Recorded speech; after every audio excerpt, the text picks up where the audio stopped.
Hello friends, ഇന്ന് നമ്മൾ നോക്കുന്നത് ഒരു 3 ഫേസ് ഡി ബിയിൽ വരുന്ന സർക്യൂട്ടുകളും അതുപോലെ തന്നെ അതിനോട് അനുബന്ധമായിട്ട് വരുന്ന സർക്യൂട്ടുകളും എങ്ങനെയാണ് ഒരു സർക്യൂട്ടിൽ എത്ര വയറുകളാണ് ഉണ്ടാകുന്നത്, അതിൻ്റെ ഒരു കളർ കോഡിങ് കാര്യങ്ങളൊക്കെ എങ്ങനെയാണെന്നുള്ളതാണ് ഡീറ്റെയിൽസാണ് നമ്മളിന്ന് നോക്കാൻ പോകുന്നത്.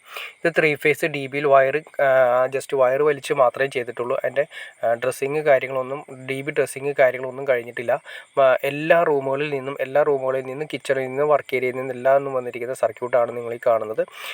ഈ സർക്യൂട്ടുകളെല്ലാം തന്നെ സെപ്പറേറ്റ് വയറുകളാണ് വരുന്നത്. അതുപോലെ തന്നെ ഡി ബി ഉറപ്പിച്ചിരിക്കുന്ന തേപ്പിന് മുന്നേ തന്നെ നമുക്ക് ലെവൽ വെച്ച് കറക്റ്റ് ചെയ്തിരിക്കാൻ സാധിക്കും.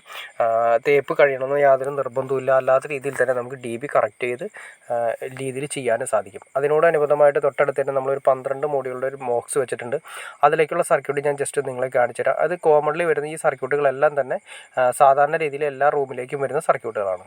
ആദ്യമേ തന്നെ എർത്ത് വരുന്നുണ്ട്, അതുപോലെ തന്നെ ന്യൂട്രൽ വരുന്നുണ്ട്, പിന്നെ വരുന്നത് ഫേസ് വരുന്നുണ്ട്. ഈ ഫേസും ന്യൂട്രും വരുന്നത് 2.5 ആണ്. ഫേസ് നമ്മൾ മഞ്ഞ കൊടുത്തു, ന്യൂട്രൽ നമ്മൾ ബ്ലാക്ക് കൊടുത്തു, എർത്ത് നമ്മൾ സെപ്പറേറ്റ് ടേപ്പ് അടിച്ചിട്ടാണ് ചെയ്തിരിക്കുന്നത്. Green tape അടിച്ചിട്ടിരിക്കുന്നു.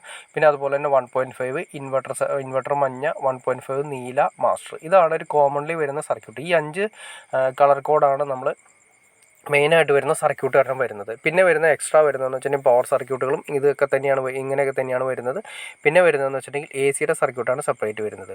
ഇപ്പോൾ ഓൾറെഡി ഈ 12ലേക്ക് വരുന്ന മെയിൻ സർക്യൂട്ടിൽ നിന്നും വേറൊരു സെപ്പറേറ്റ് സ്ഥലത്തേക്ക് പോകുന്നതുകൊണ്ട് അതേ രീതിയിൽ തന്നെ നമുക്ക് മാസ്റ്റർ ബോർഡിൽ ആവശ്യമില്ലാത്തതുകൊണ്ട് ബാക്കി എല്ലാ വയറുകളും തന്നെ 4 വയറുകളും നമ്മൾ സെപ്പറേറ്റ് വലിച്ച് വേറെ സ്ഥലത്തേക്ക് കൊണ്ടുപോയിരിക്കുന്നു. ഈ കാണുന്ന എല്ലാം തന്നെ ഈ 12 മോഡുകളിൽ വരുന്ന 1 സ്ക്വയർ വയറുകളാണ്. ഈ 1 സ്ക്വയർ വയറുകളെല്ലാം തന്നെ നമ്മുടെ ലൈറ്റിൻ്റെ ലീഡുകളും അതുപോലെ തന്നെ സീലിംഗ് ലൈറ്റുകളും ഫാനും അതുപോലെ ലൈറ്റുകളെല്ലാം നമ്മൾ കൊടുത്തിരിക്കുന്നത് 1 സ്ക്വയർ വയറാണ്. അപ്പോൾ നമ്മൾ ഏറ്റവും ഗുണം എന്താണെന്ന് വെച്ചിട്ടുണ്ടെങ്കിൽ അതുപോലെ തന്നെ നമ്മൾ സ്വിച്ച് പിടിപ്പിക്കുന്ന സമയത്ത് ഏറ്റവും ഗുണകരമായിട്ട് എന്താ ഗുണമെന്ന് വെച്ചിട്ടുണ്ടെങ്കിൽ സർക്യൂട്ട് പെട്ടെന്ന് തിരിച്ചറിയാം, അതുപോലെ തന്നെ ലീഡുകൾ പെട്ടെന്ന് തിരിച്ചറിയാം, ഒരിക്കലും മാറിപ്പോവില്ല.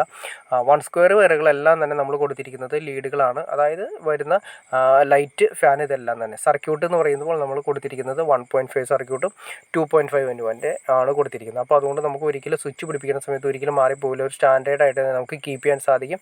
2.5 വയറുകളും 1.5 വയറുകളുമാണ് സർക്യൂട്ട് വലിക്കുന്നത്. ബാക്കി ലീഡുകളെല്ലാം തന്നെ 1 സ്ക്വയർ ആണ് നമ്മൾ വലിക്കുന്നത്. അപ്പോൾ അതുകൊണ്ട് വളരെ സിമ്പിളായിട്ട് തന്നെ കൈകാര്യം ചെയ്യാൻ സാധിക്കും. പിന്നെ അതുപോലെ ന്യൂട്രലുകളെല്ലാം തന്നെ നമ്മൾ ബ്ലാക്കാണ് വലിക്കുന്നത്.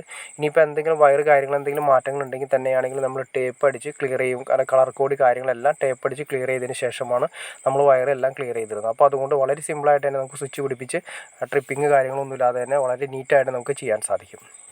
ഓക്കെ ഫ്രണ്ട്സ്, അപ്പോൾ നിങ്ങൾക്ക് ഏകദേശം ഒരു ഐഡിയ കിട്ടിക്കാണെന്ന് ഞാൻ വിചാരിക്കുന്നു. ഒരു സർക്യൂട്ട് എങ്ങനെയാണ്, ഒരു സർക്യൂട്ടിൽ എത്ര വയറുകളുണ്ടാവും, ഏതൊക്കെ കളർ കോഡുകളാണ് യൂസ് ചെയ്യുന്നത്, ഏതൊക്കെ വയറുകളാണ്, എത്ര സ്ക്വയർ വയറുകളാണ് യൂസ് ചെയ്യുന്നത്, ഏകദേശം ഒരു ഐഡിയ കിട്ടിക്കാണെന്ന് ഞാൻ വിചാരിക്കുന്നു. ഇനി എന്തെങ്കിലും ഡൗട്ട്സോ കാര്യങ്ങളോ ഉണ്ടെങ്കിൽ തീർച്ചയായിട്ടും കമൻറ്റ് ചെയ്യാൻ മടിക്കരുത്.